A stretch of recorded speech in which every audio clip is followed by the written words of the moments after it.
figure it out yet? The two of you were unsurpassed. No, the Mirage could stand up to you. Dude, seriously? Dude, but seriously. It's hard to believe. I'm sure it is. As far as I can tell, you two have lost everything. All the memories and experience you've ever accumulated. Oh, but wait. Of course that would have happened when you and this world were spliced out. Huh? So not only did they lose the Mirages they had, they've been stripped of all their memories of the Mirages too? But I guess that explains why all their other memories seem to be largely unaffected. What? Listen, let me show you something.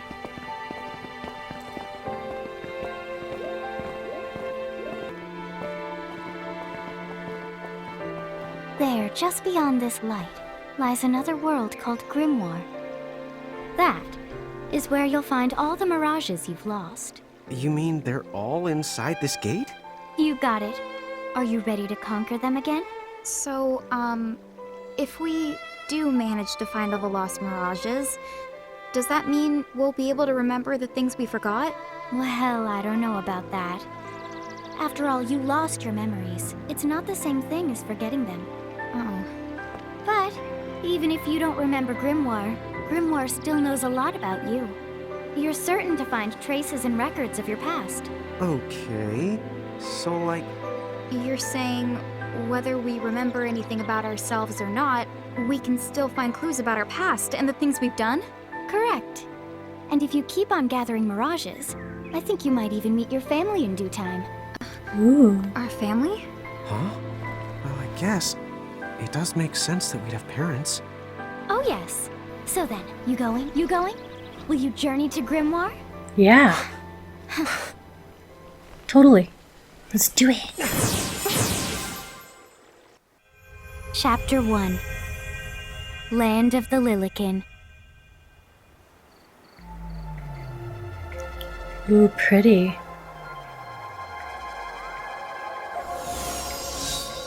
Wellspring Woods. Fun. So, this must be Grimoire. Oh my gosh, they are adorable. What? You look like such a little dweeb. Look like those little bobbleheads. So cute. I know! We look ridiculous! Oh, don't worry. I'm sure that's how everybody in this world must look. Ina Crow just wanted to make sure you had a nice and a handy way of blending in. Wow, she can do stuff like that? That is awesomely weird. Well, this kind of works out. We won't have anybody gawking at our arms. Way to find the silver lining. Lilikin and Giants. In Grimoire, the smaller people are called Lilikin, and the taller people are called Giants. The twins can switch freely between these forms. To change Rain, press L1 and O, and to change Lawn, press L1 and square. Okay? Although you're free to strut around as either size, you will start combat in your current form, so it's never a bad idea to have stacks set up for both situations. Tapping into the tip jar. The tips you see in these panels are never out of reach. You can view them again by selecting the tip jar from the game menu. That's going to come in handy in case I forget stuff, because I forget things all the time. In fact, you might even notice Ina Crow has slipped a few extra tidbits in there that don't appear during the course of the game. So remember to check the tip jar every now and then. Okay. I guess we should head straight down this path? It's the only direction we can go. Think you can manage to not get lost? You know, just this once? What? I'm not gonna get lost. Yet? Alright, let's see. It was square and... there we go. Cool. Look at this! There's a little guy! Oh, hello. I spy another mirage. That is called a Choco Chip. What are you waiting for? Go on and imprison the it. Okay. Okay.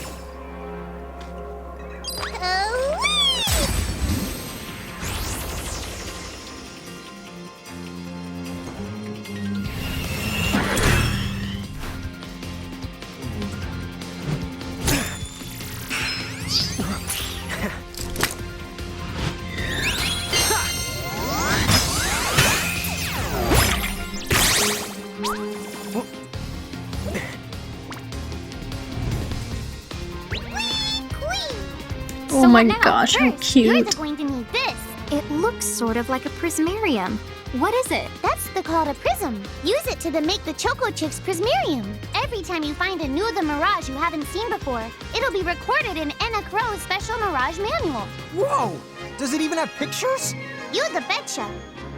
And then whenever you add a new Mirage to the manual, you receive one of its prisms. But only the first time, mind you. Okay, first, try the weakening the Choco Chick. Then use your prism. Alright. Imprisoming mirages. In order to imprison a mirage, you'll need an empty prism compatible with that mirage. But there's some good news. Ina Crow will provide you with your first compatible prism whenever you encounter a new mirage. Awesome. Huh? Why doesn't Ina Crow just fork over the whole lot of them right now? Come on, where's the fun in that? Besides, she doesn't do bulk orders. Don't worry, you'll be able to befriend almost every mirage you meet. Eventually, but be sure to take the time to get to know the friends that you have before looking for new ones. Fair enough. Let's see. All about prismariums. Once a prism holds a mirage, it's known as a prismarium. A mirage's prismarium allows you to use the mirage in battle. If you look closely at a prismarium, you can see a miniature world inside. They're like snow globes, but be nice and don't try to shake them. So to recap, you start with an empty prism. Imprisoming a mirage in the prism turns into a prismarium. The prismarium lets you add the mirage to your stacks and use it in battle. Even if you fail to imprison a mirage, you won't lose the prism, so there's no need to hold back. Good luck. Mirage Data and the Libra ability. If you press options during battle, a window will open containing info on the mirages you are facing. And with the Libra ability, you can see even more detailed information. You can switch between mirages with L1 and R1. Okay. Options during battle. A window will come up. Okay. Let's see. Element and status ailment symbols. Each mirage is strong or weak against certain elements or status ailments. Learn to identify the following symbols when looking at mirage data. Holy moly, there's a lot of different stuff. Fire, ice, thunder, wind, water, earth, light, dark. I think I can get most of those because they're kind of standard with your games, but let's see, there's poison and confusion. Sleep, I can do that one. Blindness, oblivion, berserk, slow, and death. That's a lot of stuff to remember here. Also, it says nullifies elemental attacks or absorbs elemental attacks. Probably gonna have to write that down or something because that's an awful lot of stuff right there. Let's see. Oh my goodness, even more. So, element and status ailment symbols. In addition to status ailments, characters sometimes undergo other positive and negative changes in battle. These are usually triggered by abilities and are sometimes represented by the following symbols.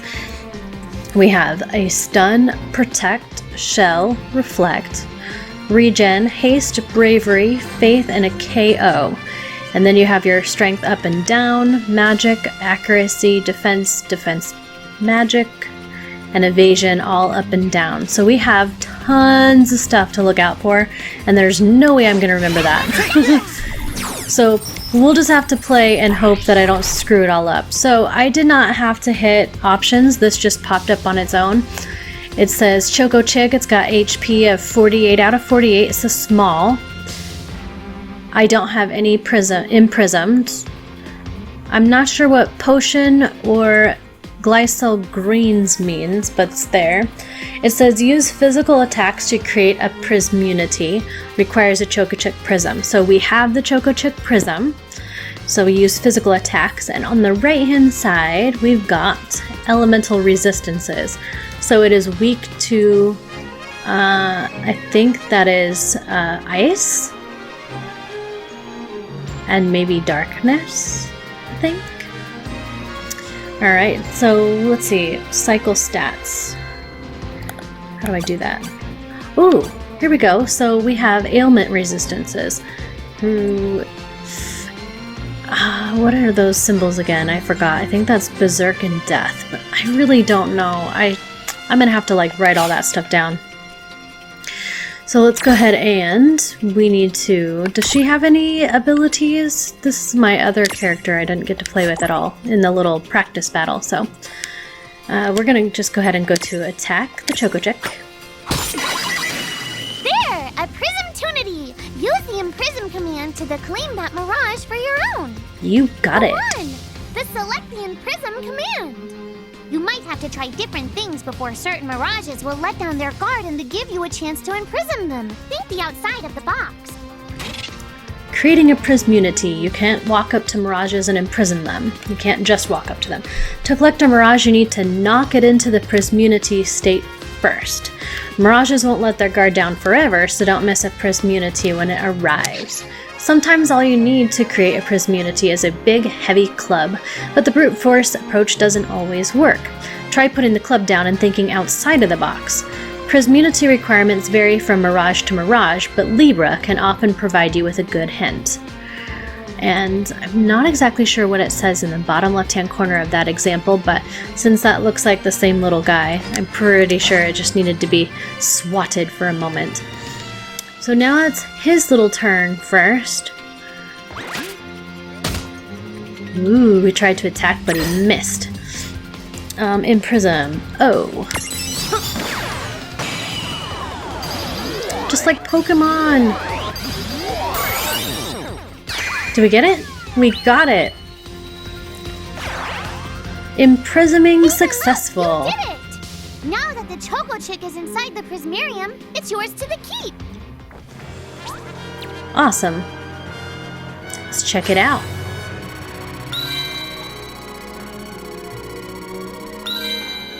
Looks like we got a couple levels, so let's see. It says Little Stack R, Rain, and Little Stack L, Tama and Lon.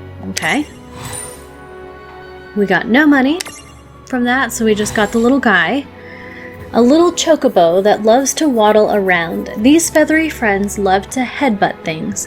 This is fine because a chocobo's eggshell never cracks twice. Okay. Let's see. Give your mirage a name. I'm just gonna keep it the default. Yeah. Cool! I can see the Choco Chick running around in the Prismarium. Pretty the neat, huh? Next, why don't you have a go at stacking that Choco Chick on your head? Here, watch, I'll just show you. Oh, now I get it. So when I saw you perched on Lon's head back in Ninewood Hills, that's what you call stacking. Yep, that's the right. Alright. While I'm up to here, I get to take it nice and easy. Is that stacking or slacking? When you create a stack, the HP of everyone in the stack gets the added together. Like they say, strength in the numbers. Okay, that's awesome. Oh, so it's like combining into a super robot. Better than yet, your magic and other abilities have the potential to change too. It all depends on how your stack is configured. Huh? Oh, I don't need any action figures when I get to blast out super attacks like a super robot. Well, just be careful. Stacking doesn't make you invincible. Some of the enemy attacks have the power to unstack you. In other words, bye-bye super robot, so to speak. Yowzers. It does sound like bad news. It's true that we are individually the weaker when we're unstacked, but look on the brighter side. Since we each get our own turn in battle, we can use the extra moves to have one member attack and another to heal. It can be very okay. helpful.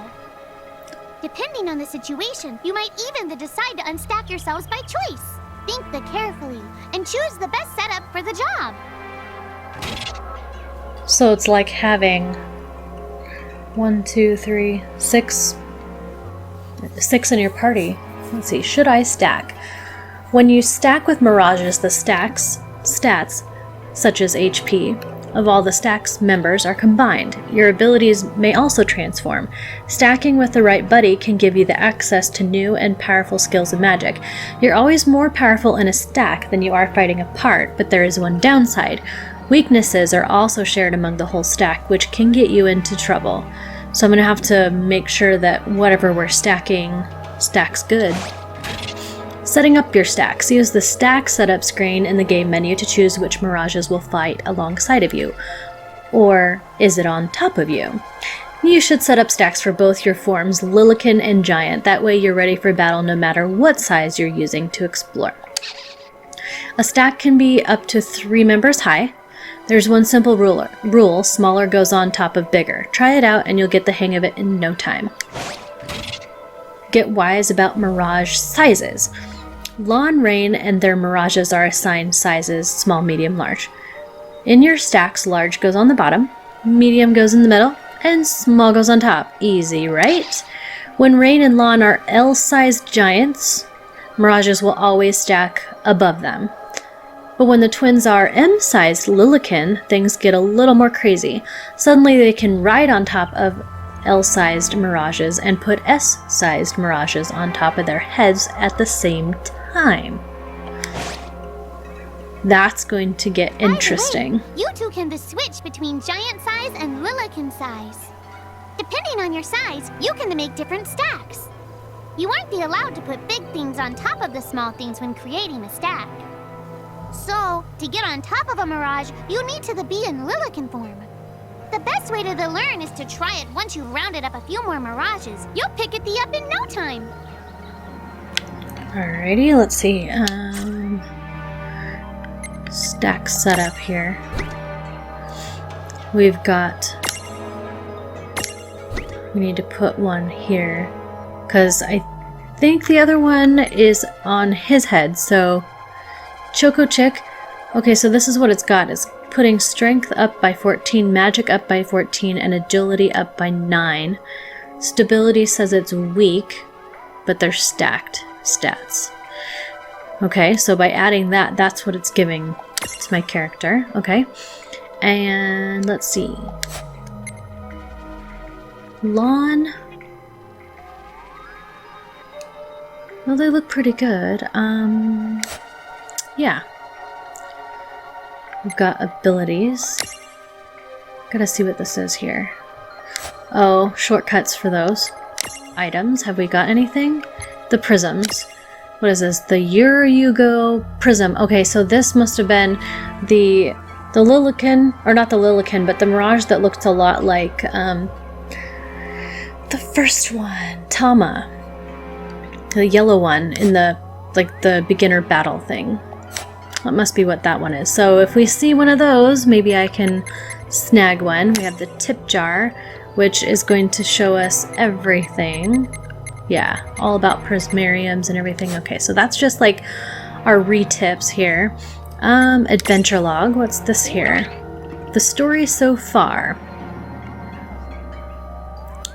It says, find a way out of Wellspring Woods. Rain and Lawn arrive in Grimoire to discover they look very, very different. They have been transformed and can now take the same form as the residents of the strange new world. They immediately set out to collect mirages and recover their lost memories. Okay, and the prologue. A young boy awakens with a start. It's almost time for work. He throws off his covers and hurries out of the house toward the small cafe he part-times at. The boy is shocked to find that he is the first one to arrive at work that morning. Customer is already seated, lounging absent-mindedly at a table near the back. After serving her a cup of coffee, the boy kicks back and relaxes only to have his peaceful morning shattered. When his sister Rain bursts through the door, she drags him outside, pointing out, quite forcefully, that something is wrong. Why isn't there a single person walking the streets? The customer, one Ina Crow, steps out of the cafe and introduces a little fox named Tama. That's right. Together they begin to explain to Rain and Lawn just what is going on. Rain and Lawn possess a special power. They are mirage keepers, people endowed with the ability to control creatures known as mirages. Their powers were once so grateful that they could have reigned supreme over the world. However, their mirages, along with any memories connected to those mirages, have been stripped away. But there is light at the end of this tunnel. If Rain and Lawn can recover their mirages, they may just regain their memories and perhaps even meet their family. Guided by Ina Crow and with Tama in tow, the two set out on adventure to a new world, Grimoire, the land of mirages. Mini adventures, huh? So that's grayed out, but there's mini adventures. Let's see. We did the stacks. We saw that. Our items. Do we have any other things other than that one? Nope, it does not look like we do. And that looks like it. So let's go ahead and let's just keep going. Let's explore this little area here. Oh, these guys are so cute. Love it. Love it, love it, love it.